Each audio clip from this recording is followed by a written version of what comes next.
Hello and welcome. I am the creator of many a felt plushie pattern where you can get for free on my blog, slyspoon.com. And today I am going to go slowly over the steps that I use to create these different felt plushies so that if you're ever doing any of the videos, the sew-alongs, or the patterns and you think, oh my gosh, I don't know how to do that stitch, you can come here and see a really slow walkthrough of how to do something like a blanket stitch, a running stitch, a ladder stitch, a French knot, so that you can put together any of these pieces even if you have never sewn anything before. So step one, you're going to want a sewing needle and some either thread or embroidery floss. Embroidery floss is going to show up more. You can do any of these just with normal thread, they'll just show up less. The stitches we're going to cover today are a knot stitch, a French knot, a running stitch, a whip stitch, a ladder stitch, and a blanket stitch. And if you are just starting sewing, one of my favorite things to practice is just to thread your needle and not knot it. We're just going to leave it loose at the end, and we're going to practice these stitches just on a plain piece of felt. We're not actually going to sew anything together, and then we'll pull it out when we're done. So the first stitch we're going to do here is a running stitch, and this one is a really basic stitch and one of the easiest to learn. So we're just going to go put your needle through one side. If you had tied a knot in this end, you would pull it all the way to the end of your knot, and then we're just going to go back through the other side.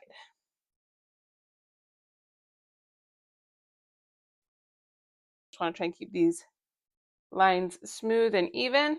We're just doing an in and out.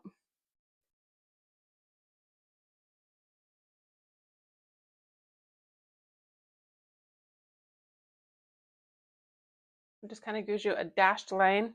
You can even go in and out without pulling your needle all the way through. So you just put your needle in a little bit, and then we're going to bend the fabric around. And this can also help you have some smoothest stitches as you practice. So you can pull it through.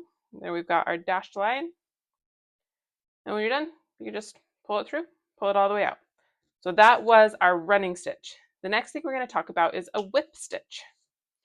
So for this, again, I'm just going to fold my fabric in half. I am going to pretend like I have a knot in the end of my thread, and I would pull this all the way to the end. And a whip stitch, instead of coming back through the side that you went, you're going to go around the fabric. And then you're going to, so whatever side your knot is on, that is the side you are always going to push the needle through. So I'm going to push the needle through here. We're just going to have that popped.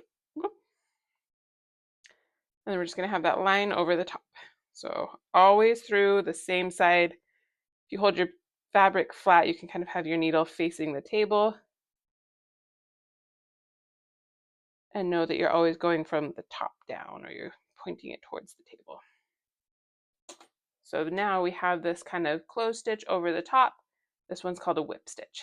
When we're done, we're just going to pull your thread out.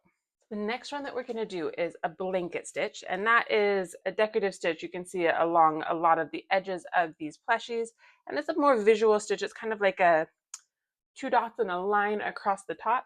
The way that we do that, so we're going to take our fabric, we're going to pretend like we're pulling all the way to the end of our knot, and this is a lot like a whip stitch. So you're always going to go from the top down, or from the top of your fabric towards the table if it's easier for you to remember that way. So we're going to go from the top down like we're doing a whip stitch, except instead of going straight down, we're going to pull our needle and we're going to stick it through the top. So from the top down, and I'm leaving enough of a bubble right here that I am pulling it over the top of my needle. And going down, grabbing the tail end of this fabric and wrapping it over the top of my needle. So I'm slowly moving along my fabric, always going from the top of my fabric to the table. And then I'm grabbing the tail end of my fabric and I'm wrapping it around the top of my needle. It just makes this neat little decorative stitch. So from the top of my fabric, grabbing the tail, pulling it over the top.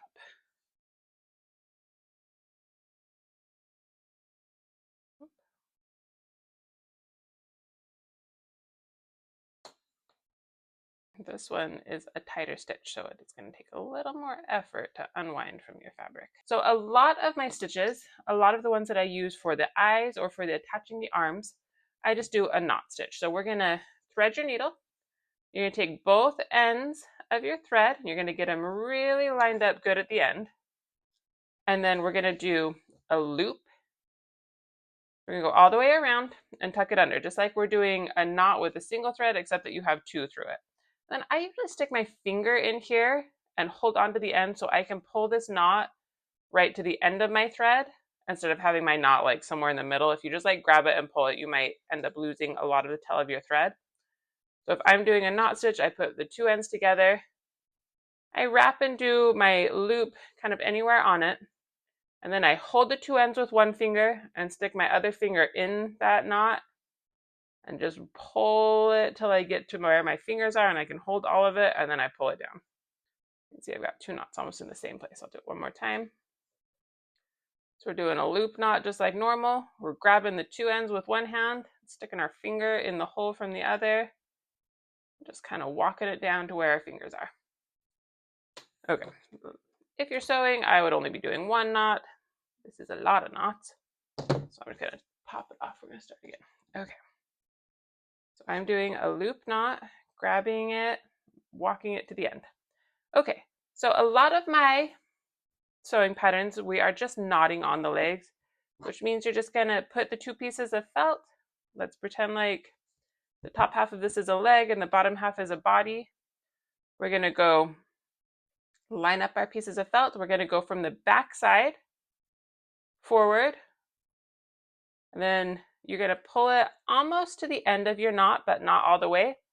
And then we're gonna go from the front back, pull this pretty tight in front, and then back here, do you see how we still have this loop? We're just gonna put our needle through the middle of that loop and pull it tight. So then we have this tiny stitch up front. That's what I've used for these arms. And then we can't just cut it off here though, or it will unravel. We need to knot this back here. So what I do for this is I just put my needle back through this fabric bundle right here, kind of going in the middle of my spot. And then I'm taking the end of this, so the part that's connected to the loop of my needle, and I'm wrapping it once, twice around the top of the needle, and I'm pulling it back. I'm pulling it back towards the eye of the needle. This is just to keep it tight.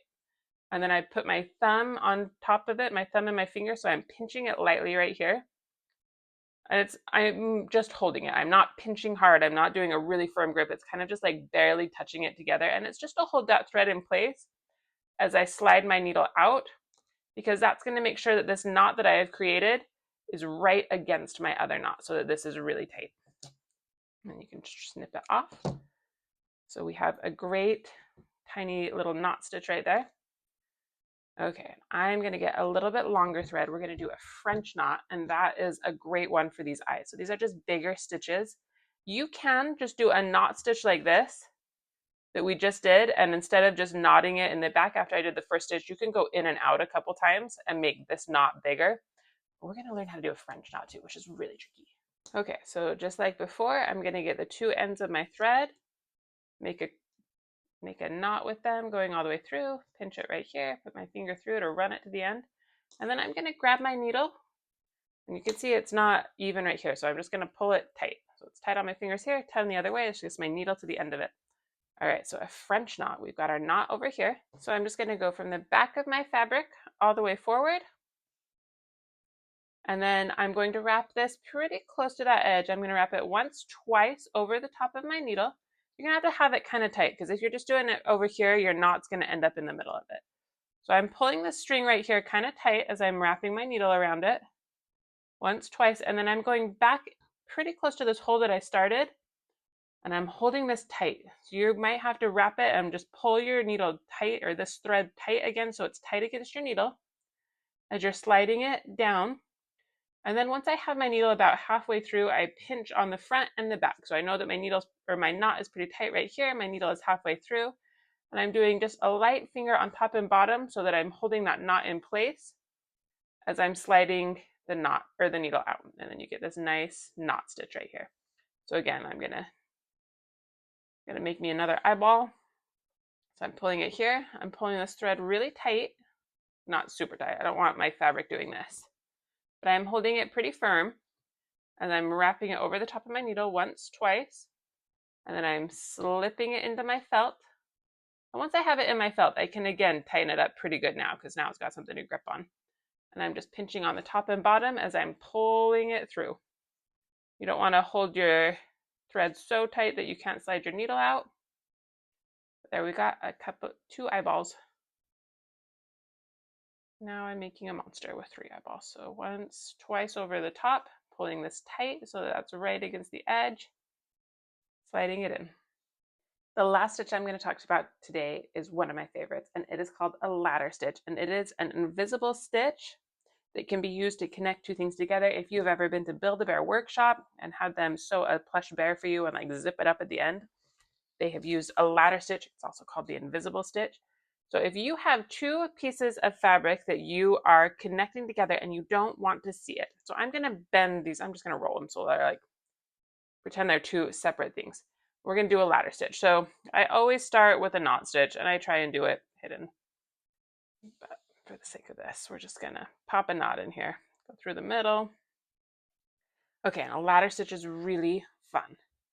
So for it, you're going to go in and out on the top of one side of the fabric, pull it through,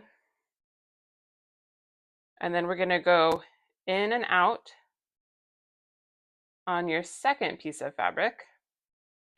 It is like a running stitch that you're switching off on pieces of fabric. So then we're going to go in and out over here, running stitch here, whoop. And you can leave it really big and wide while you're sewing, because at the end we're going to pull it and it's just going to cinch it together so nicely. So I'm just doing big, wide in and out stitches on one side and then the other. This is great for mending clothes. This is the most useful stitch in my opinion. I use it not just in crafts, but lots of real life. So once you have whatever hole you're fixing or whatever animal piece you're connecting, you've gone all the way to the end, you are going to grab either your needle part. So this is called, I call it a ladder stitch because it looks like a little ladder, right?